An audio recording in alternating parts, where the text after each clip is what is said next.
ఇంటి లోపల CCTV camera అమర్చడం ఇప్పుడు అవసరంగా మారిపోయింది. ఎందుకంటారా? ఒక రకంగా సెక్యూరిటీ కోసం అయితే, మరొక విధంగా పిల్లలు పెట్స్ పైన దృష్టి నిలపడం కోసం. సీసీటీవీ కెమెరా అనేది గ్యాడ్జెట్. దీనికి కొన్ని స్పెసిఫికేషన్ ఫీచర్స్ ఉంటాయి. సాధారణంగా వీటిపై అవగాహన చాలా మందికి తక్కువగానే ఉంటుంది. దుకాణదారుడు చెప్పే టెక్నికల్ పదాలు మన కన్ఫ్యూజన్ని పెంచుతుంది తప్ప తగ్గించదు. మేము అందించే సీసీ కెమెరా డీటెయిల్స్ కోసం ఈ వీడియో కంప్లీట్గా చూడండి. ఇంట్లో సీసీ కెమెరా ఏర్పాటుకు కదిలే కెమెరాని ఎంపిక చేయడం మంచిది. పాన్ ఇంకా టిల్ట్ ఈ రెండు మూమెంట్స్ ఉన్నాయో లేదో చెక్ చేయాలి.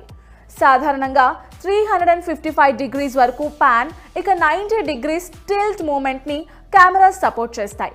మీరు కొనబోయే కెమెరాకి వైఫై సపోర్ట్, అలానే రిమోట్గా మొబైల్ యాప్ నుండి మానిటర్ చేయొచ్చా లేదా అనేది తెలుసుకోవాలి. ఇంట్లో పిల్లల మీద కన్నేసి ఉంచాలంటే రిమోట్ యాక్సెస్ ఉండటం అవసరం. స్మార్ట్ సెక్యూరిటీ కెమెరా కోసం ఎక్కువ ధర చెల్లించాల్సి ఉంటుంది. వీటి ధర 20,000 రూపాయల నుండి స్టార్ట్ అవుతుంది. ఇక రెండో ఫీచర్ విషయానికి వచ్చేస్తే, మీరు కొనబోయే స్మార్ట్ సెక్యూరిటీ కెమెరాలో మోషన్ ఇంకా బాడీ సెన్సార్లు ఉన్నాయో లేదో చెక్ చేయాలి. ఇక కెమెరాలో మోషన్ అండ్ ఆడియో సెన్సార్స్ అసాధారణ కదలికల్ని ఇట్టే పసిగట్టి వీడియోస్ని రికార్డ్ చేస్తాయి. ఫర్ ఎగ్జాంపుల్, ఇంట్లోని వ్యక్తి కింద పడినా, లేదా వేగంగా పరిగెత్తినా, గాజు సామాన్లు జారి కింద పడ్డా లేదా పగిలినా ఆ సౌండ్ని రికార్డ్ చేసి వెంటనే మీ మొబైల్కి నోటిఫికేషన్ని పంపిస్తుంది.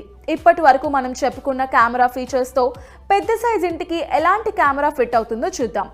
మీ ఇల్లు పెద్దదైతే, పార్కింగ్ ఏరియా ఇంకా గార్డెన్ వంటివి ఉన్నట్లయితే లాంగ్ రేంజ్ ఉన్న అవుట్డోర్ సీసీ కెమెరాని ఇన్స్టాల్ చేసుకోవాలి.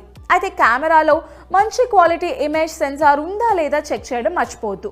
పెద్ద ఇళ్ల కోసం 20 to 25 మీటర్స్ రేంజ్ ఉన్న సీసీ కెమెరాను ఎంతో సులభంగా ఇంటి ఆవరణలో ఏర్పాటు చేసుకోవచ్చు. సో సీసీ కెమెరా కొనే ముందు ఈ అంశాలన్నీ చెక్ చేయడం మర్చిపోవద్దు.